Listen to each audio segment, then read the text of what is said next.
We want to welcome you to our next presentation and our All About Alzheimer's monthly series.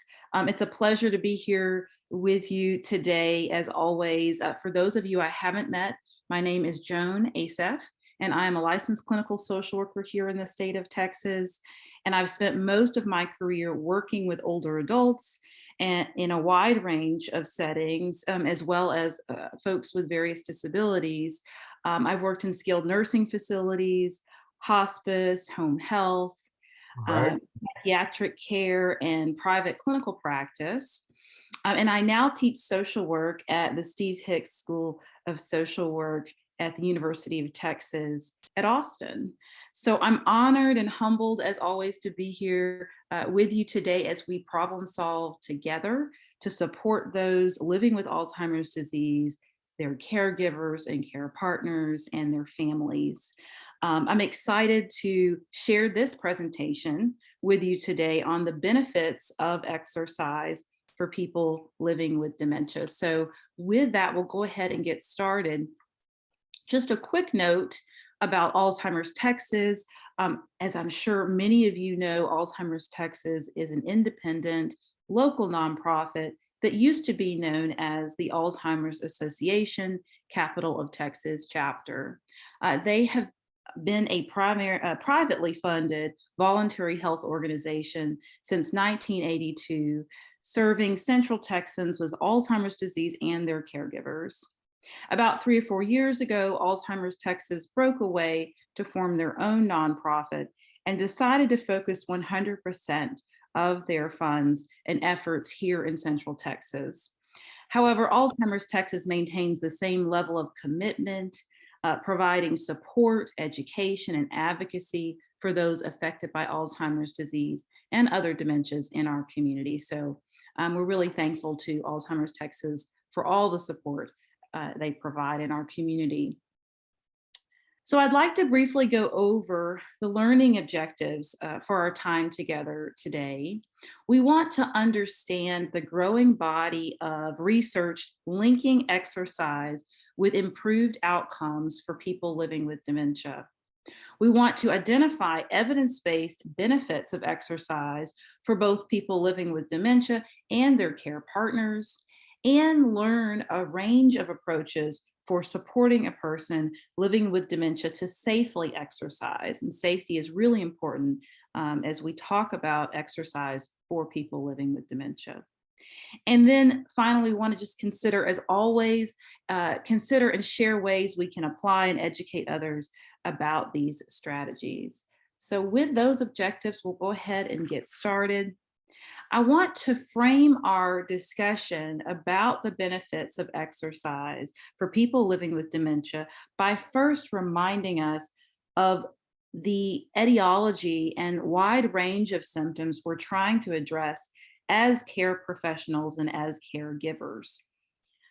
While I think most, if not all, people in this group today probably understand the causes of Alzheimer's disease and other dementia-related symptoms, it can be helpful for us to have easily understood and accessible language to use when we're speaking with friends, caregivers, and community members who might be less familiar with this diagnosis. We know that at a very basic neurological level, nerve cells are dying in the brain due to the adverse impact of amyloid plaques and neurofibrillary tangles. The specific cognitive, mood, physical, and or behavioral changes we see in each person impacted by Alzheimer's disease varies greatly, as many of you probably know. And these symptoms vary depending on which part of the brain is most impacted by the loss of nerve cells. For example, the frontal lobes are the area of the brain right behind the eyes that control our ability to focus, pay attention, be motivated, regulate impulses, and other aspects of personality. When cells in the frontal lobe of the brain are lost, some people are less able to plan and stay focused, less motivated, and may become more passive. Someone with frontal lobe deficits may act rudely or insensitively. We also know that there are other physiological causes for cognitive, physical, mood, and behavioral changes that can make it difficult for caregivers to discern whether they are seeing symptoms related to Alzheimer's disease or a separate or possibly related physiological process that is exacerbating symptoms. We know that pain, infection, metabolic changes, medication side effects, and other health changes can all exacerbate or produce an onset of cognitive, physical, mood, or behavioral changes or symptoms in people living with Alzheimer's disease. With the rising prevalence of Alzheimer's disease and other dementias related to the aging baby boomer population and the lack of neuroprotective drugs, there is a renewed focus on dementia prevention strategies across the lifespan. About 10,000 baby boomers a day cross the 65 years of age threshold. And by 2030, all baby boomers will be at least age 65. This data tells us that we must consider all supportive interventions to empower the large number of people who will be living with some form of cognitive impairment in the coming decades. I won't spend a long time on the next two slides, but I wanted to take a few minutes to acknowledge the wide range of cognitive and physical symptoms both the person living with dementia and their caregivers and care partners cope with throughout the disease process. The reason I want to highlight these symptoms is because, as I will share later in the presentation, there's a growing body of research demonstrating that exercise and physical activity can help prevent, slow down, and/or mitigate many of these symptoms. While exercise is not a catch-all answer to prevention and treatment of Alzheimer's disease and other dementias by any means, it's helpful to think about specific symptoms it can help ameliorate and how it could lead to a better quality of life for both persons living with dementia and their caregivers. Again, I think it's important to name some of the most common physiological and behavioral symptoms seen in folks living with Alzheimer's disease and other dementias.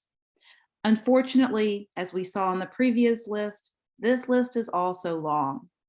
Though we know that not all people with Alzheimer's disease experience these symptoms, and every person experiences various psychological and behavioral symptoms differently.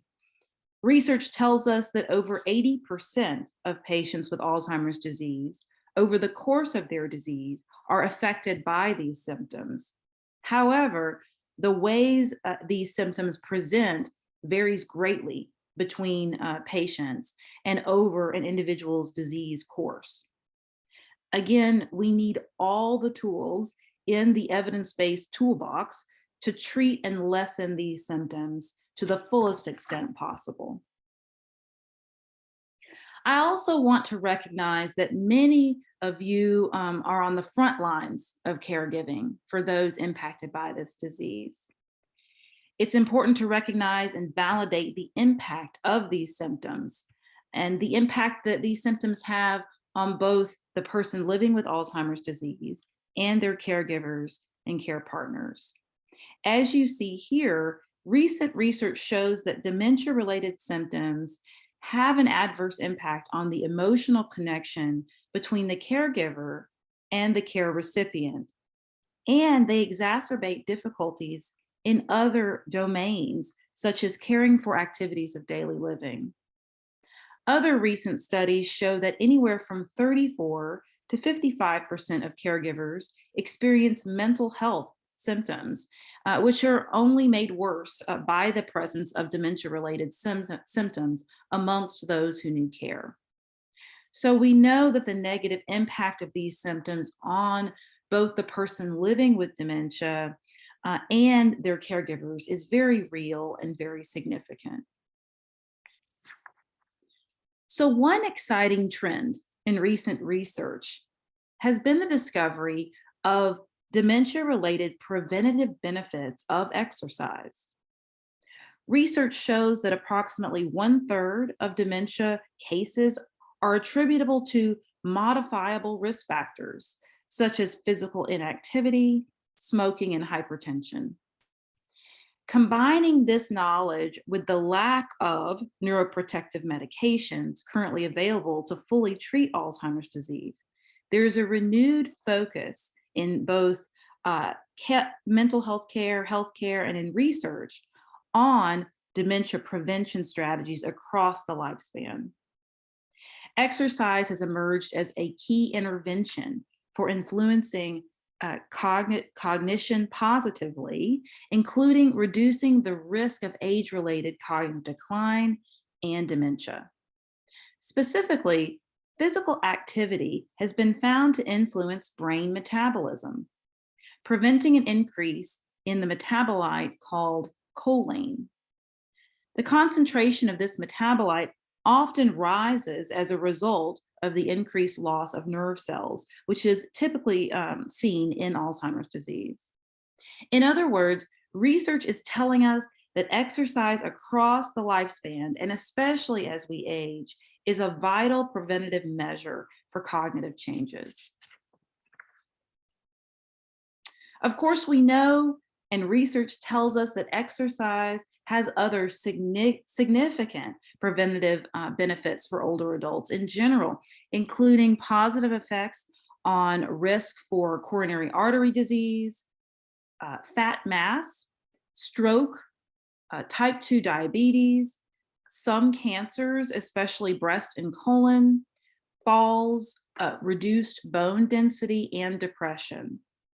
Whether someone is living with Alzheimer's disease or other dementias or not, exercise can be preventative for often co-occurring diagnoses or health challenges. Even if someone has historically not exercised, it's an important part of the aging process to consider an exercise program tailored to the older adult's physical and cognitive ability levels and preferences as part of a healthy aging and disease prevention process. So it's probably not a surprise to any of you that research is also beginning to show benefits of exercise for people living with Alzheimer's disease and other dementias. For example, recent studies have shown that aerobic exercise promotes improved executive functioning in adults at risk for cognitive decline. We also know that as many as 30% of people living with Alzheimer's disease will experience major depression. And depression can further intensify memory loss in those already struggling with dementia. Research shows that physical exercise stimulates the production of hormones and neurotransmitters associated with memory and mood. These include endorphins and enkephalins that influence memory retention, and serotonin, which can help elevate mood and enhance memory and learning. Additionally, research is also showing a positive impact of exercise on other dementia-related symptoms, including loss of balance and coordination, cardiovascular complications, and sleep problems. As we think back to those long lists of cognitive, mood, behavioral, and physical symptoms at the beginning of the presentation, it's hopeful and encouraging to see the evidence showing that exercise can alleviate a significant portion of those symptoms to varying degrees for people living with dementia and their caregivers. Some additional good news is that research is also starting to show some potential perceived benefits for caregivers and care partners when the person they are caring for is regularly exercising. A recent study confirmed that an exercise program can promote positive perceived outcomes on functional capacity and behavioral and psychological dementia-related symptoms in older adults with mild to moderate dementia living in institutionalized settings.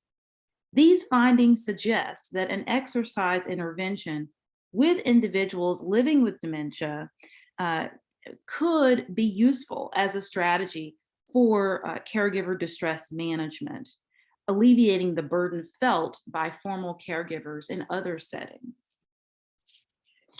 So at this time, I want to take a few moments to go over a range of physical exercise strategies for people living with dementia, from simple to more complex exercises. I will share just a few of the many exercises and physical activities widely accessible online and in hard copy materials. These next few slides are really just an overview of the types of physical activities that are often safe and appropriate for people living with dementia. Um, so let's get started. We all know that walking, as a person is able, of course, is one of the best exercises out there. A caregiver can simply walk with the person they are caring for around the house, the yard, or outside for the amount of time that feels most appropriate or enjoyable for the person. It can also be enjoyable to combine a walk with an errand, like walking a dog or going to the grocery store. This can combine exercise with a meaningful activity for both the person living with dementia and their care partner. Sit to stand exercises are also great, and you can find many descriptions of these online. I have included one source for a sit to stand exercise at the end of this presentation. These exercises strengthen muscles needed for essential activities of daily living, such as using the toilet or being able to get into the bed at night.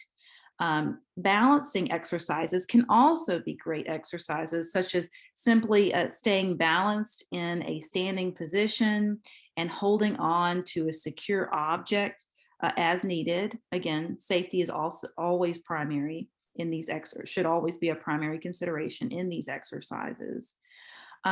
These exercises can help with posture, and they can be done independently or as part of other tasks such as washing dishes or folding clothes.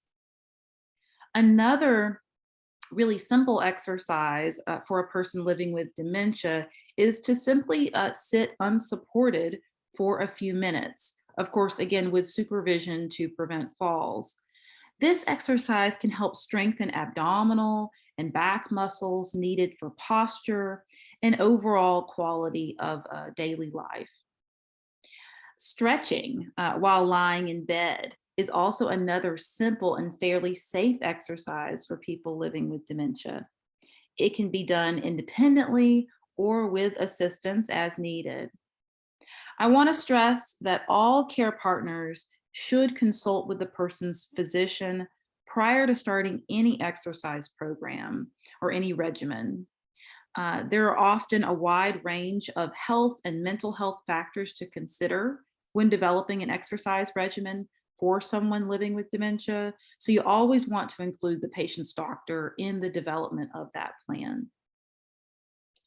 All right, so here are some moderate level physical exercises for people living with dementia.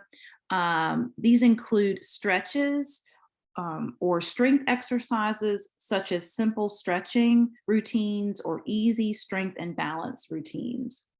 When I worked in skilled nursing facilities, the activity directors often facilitated stretch and strengthening exercises with residents who used wheelchairs and walkers for their mobility. Tai Chi, which is a form of Chinese martial arts, or yoga, can also be adapted for a variety of physical conditions and can be a great exercise regimen for someone with mild cognitive impairment. I actually know several older adults who routinely practice Tai Chi for cognitive and physical wellness, and they find it to be very beneficial. Gardening or other horticultural activities are also a wonderful form of physical exercise that can be adapted and safely practiced with people who have cognitive impairment. Our last All About Alzheimer's episode was all about the benefits of horticultural therapy techniques. So I invite you to check out that recording on the Alzheimer's Texas website if you'd like to learn more about this specific approach. Generally, though, we know something as simple as raking the yard or pulling weeds can provide both a sense of accomplishment and a really great workout at the same time. Any of us who have spent time in a garden knows how much physical exercise is involved in tending to a garden. You can really find yourself out there breaking into a sweat with gardening. And then household chores are also opportunities for exercise and a sense of accomplishment that I just mentioned, associated with gardening and horticultural activities as well. Basic chores like folding laundry, dusting, light vacuuming, and even helping with washing the car, especially if it's hot outside, might be enjoyable and can be a great form of exercise. Now, I want to note that it's important to assess if these activities would actually be meaningful or enjoyable for the person living with dementia.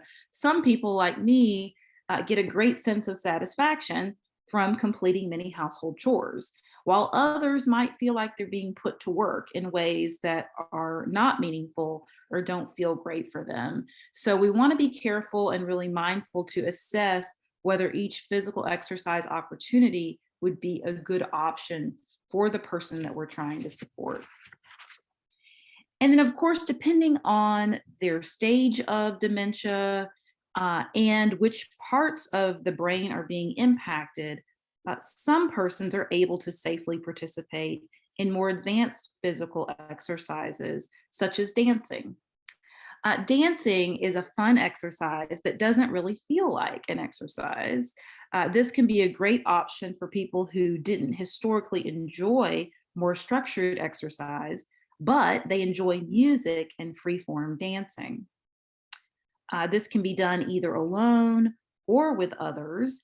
It can be enjoyable to select with the person their favorite music and either dance individually at home, in their room, or find a local senior center or social events where the person can enjoy dancing with others. We also know that music is generally a great mood enhancer for people and can really lift their spirits. Over my years of practice in skilled nursing facilities, assisted livings, and personal care homes, I participated in many planned and impromptu dancing events. I would be assessing residents' needs 1 minute and then dancing to Aretha Franklin the next minute. So it was always a really great morale booster and a really joyful time for residents and caregivers and helping professionals as well. Of course, more structured and formal exercise classes or activities can also be great, which are often available at local senior centers and respite programs like some of those represented by our attendees, or similar organizations that offer classes specifically for people living with dementia. Some common and really fun activities include wheelchair volleyball, balloon toss, and similar activities that are safe, a bit competitive, which some people really enjoy that aspect of the activity, and overall great exercise. I was once appointed a team captain for a wheelchair relay competition in one skilled nursing facility where I worked, and I'll tell you that it got really competitive. We all took it very seriously and we had a ton of fun. And then finally, water exercise or aerobics is another really great low intensity exercise option for people living with dementia, as long as they are supervised and assessed for being able to safely navigate a pool or a body of water. So as with any intervention or approach, there are some limitations to physical exercise as a supportive intervention for people living with dementia. As many of us know who try to exercise on a regular basis, this process requires time and extra planning to support safe exercise, especially for people living with dementia. Caregivers and care partners must think about many factors that could impact safety while the person is exercising, such as the risk for increased agitation or need for incontinence care, or simply the risk for dehydration if the person is exercising in warmer temperatures. We also know that the person living with dementia is likely to experience a decline in their ability to safely engage in physical exercise over the course of their disease process. And more research is needed to fully understand the benefits for people living with dementia and their caregivers. That being said, the research is really exciting, and I am personally hopeful around uh, research telling us about the increased benefits and more benefits of exercise for people living with dementia and their caregivers. So with that, we'll end our presentation and open it up for questions.